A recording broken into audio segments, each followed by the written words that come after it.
There is no thing called mine. It's like my wind.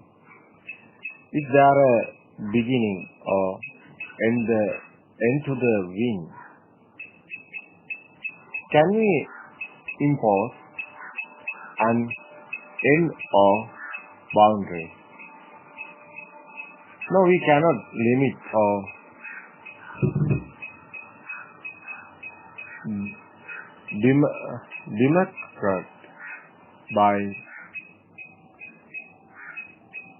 demarcate by any end or boundary. In other words, it is impossible to fix it. No end, no S to fix it. No end, no extreme, no boundary. We cannot define or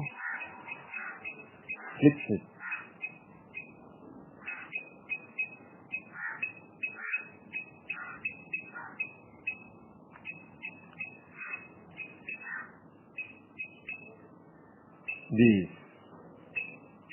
It's just a natural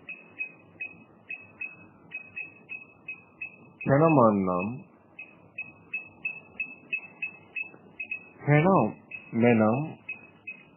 or arising and ceasing. We cannot show you the mind. There is no thing called mind in the world.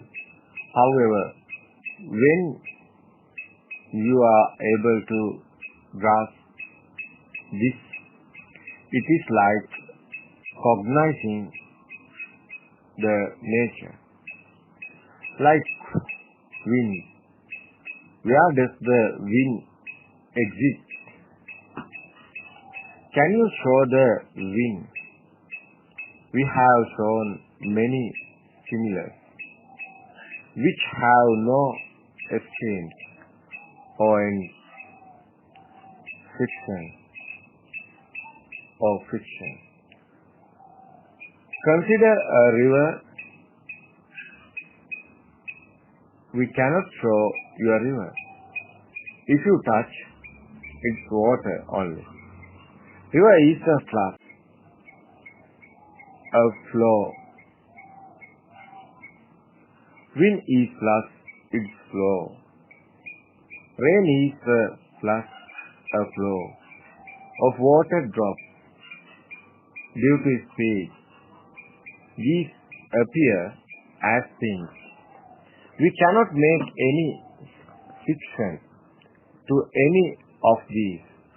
There are no such things as wind, river, etc. Those are concepts only. Can you touch the river? Can you touch the wind? Can you touch the rain? All are flux. Can you touch your mind? No, we cannot. It's also a flux. Why? The so-called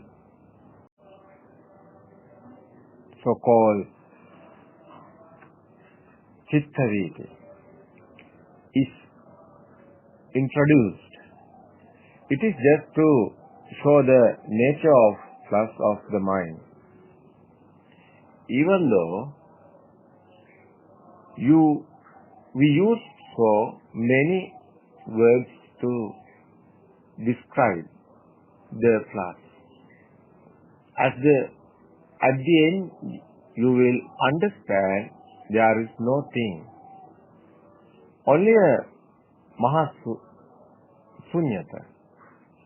There is a story of a war between two countries fought for a treasure. After an enormous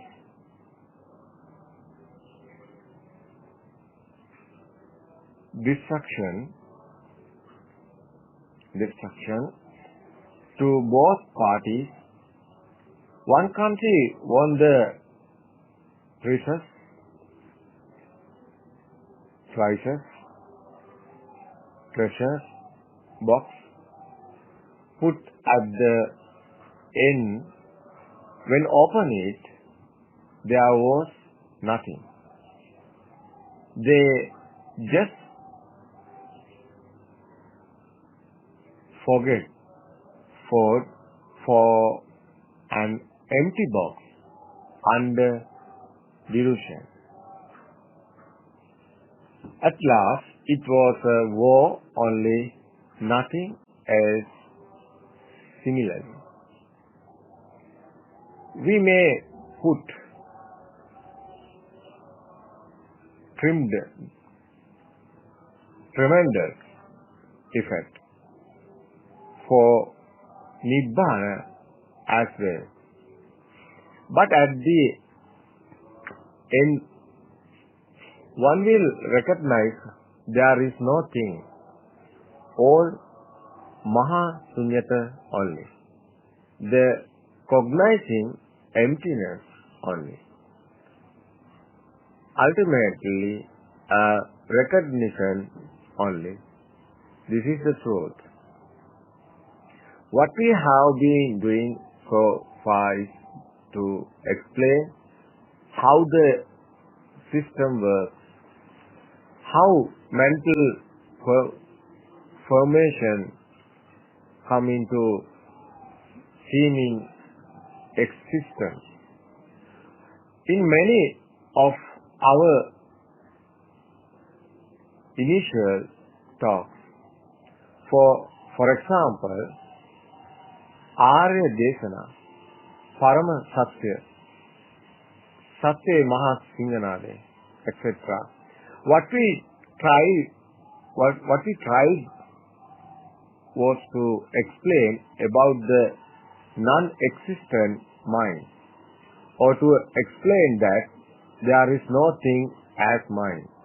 How we are not searching for anything, instead to recognize experientially that there is no thing to be searched and found. In simple words, trying to attain Nibbana is the attempt that we put to know and recognize that there is no such thing called mind. All the practices,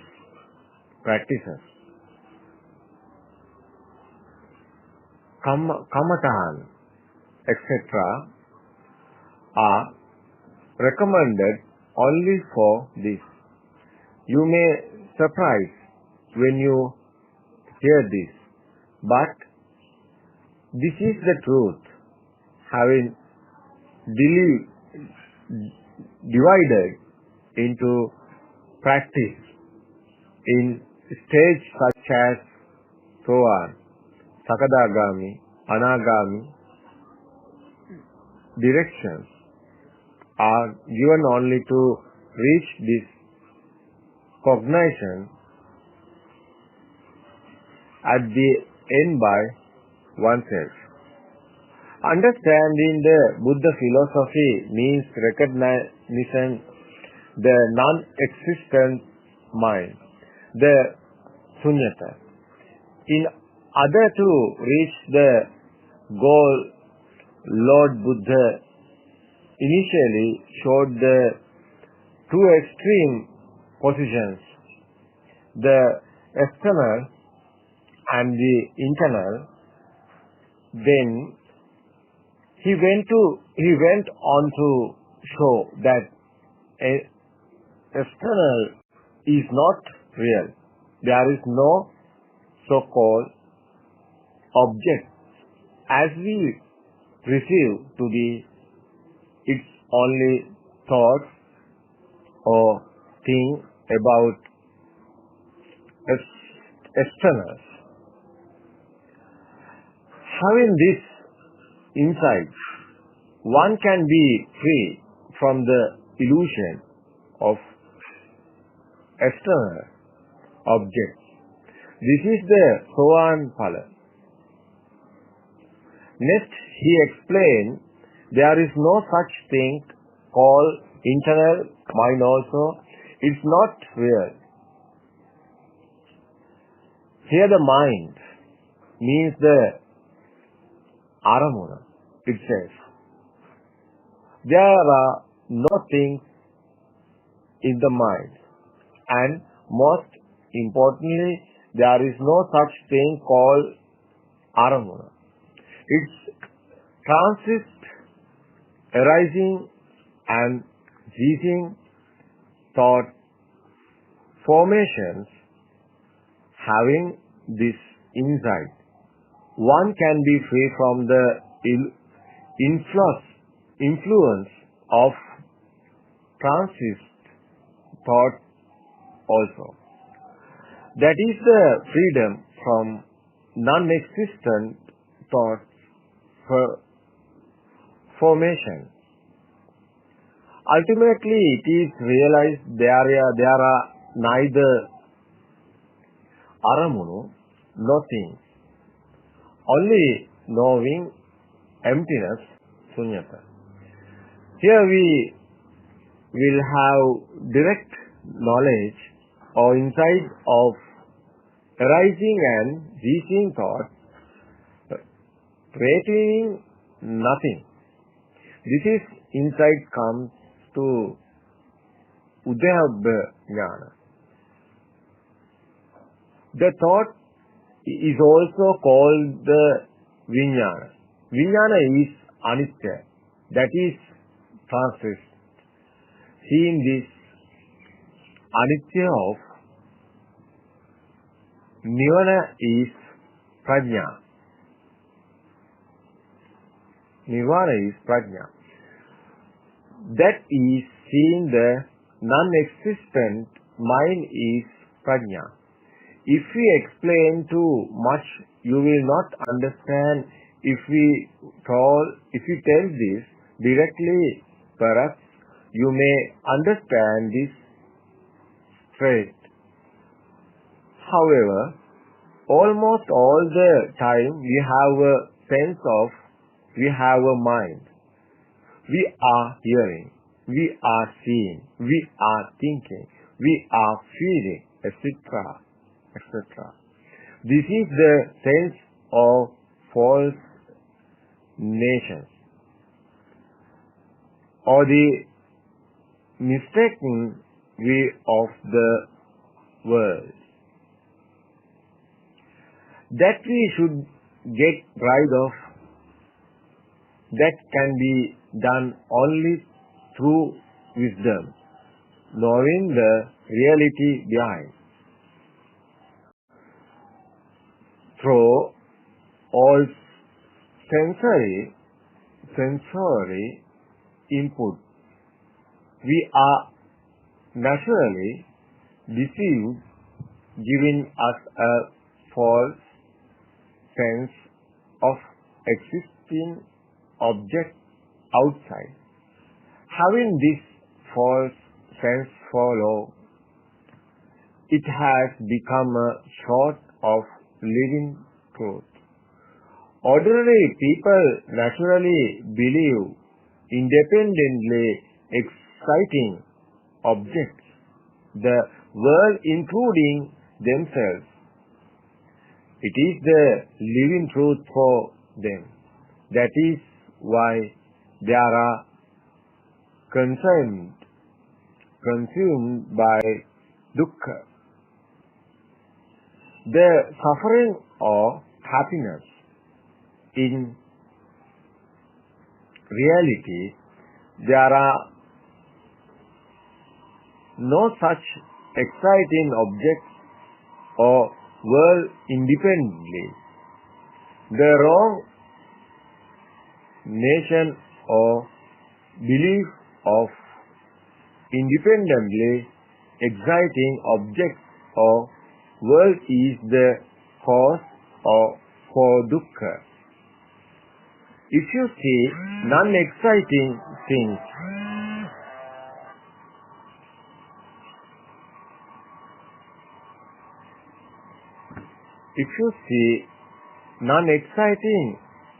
objects or world independently, the wrong nation or belief of independently exciting objects or world is the cause for dukkha.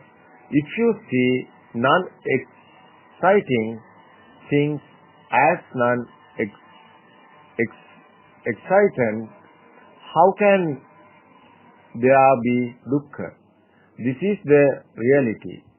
Every dukkha, sorrow, comes due to the false beliefs or notions. We have explained the appearance of seeming objects with so many examples previously using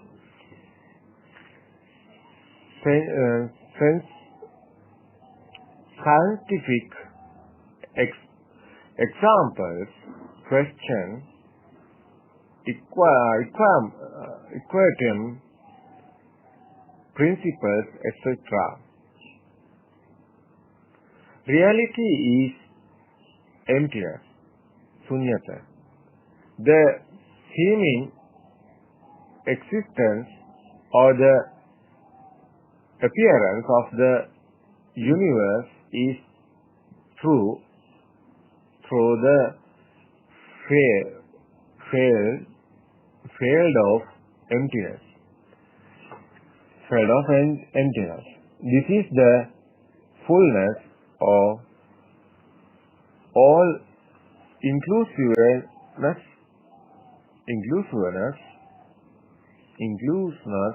In other words, that is Mahasakti of seeming creation. This may be very difficult to comprehend. We have to tell this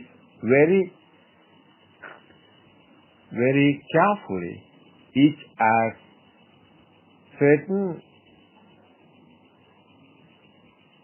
capacity or maturity to understand. If someone questions beyond this, we still can give deeper explanation. Everywhere, everything, it is emptiness, sunyata. There is no such thing called mind. It is also emptiness. To be free from dukkha. Lord Buddha mainly explained about the mind, the nature of mind. It is applicable to other things as well. Nevertheless, here emphasis only on the nature of mind. What is important for us is the path to freedom from suffering, or the freedom from non-existent mind. For that one needs to see the seeming formation of the mind, or the reality of mind. If we say suddenly there is no mind, many do not believe.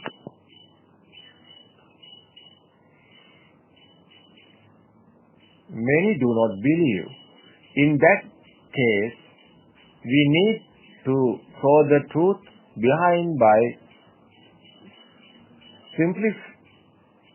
simplifying the nature of the mind. That is where we have to explain in detail, step by step process, so that the listener is able to grasp. That is where we have to show how the seeming mind is formed. We have many sutras like Maha Nibbana Sutra, Salayatana Sutra, Skanda Sutra. All are to explain how the seeming mind is formed. The Satara Satipatthana, Chaturarya Satya, Arya Asangika Marga, etc. all discuss the some topic in essence. Through those analytical expositions are provided to explain the fact that there is no thing called mind. There is no such thing called mind. It is merely a concept. We have a song called Hadunagattotsaga. If we understand and see clearly this pointing, that will be a great accomplishment. Lord Buddha says one can shoot an arrow to split a ear of a horse to 1,000 parts, but seeing this truth is almost impossible. Knowing this truth is not easy. If one grasps this experimentally, it is pratyaksha, a living truth. Lord Buddha has given many similars to show how difficult it is to grasp this truth by ordinary human mind.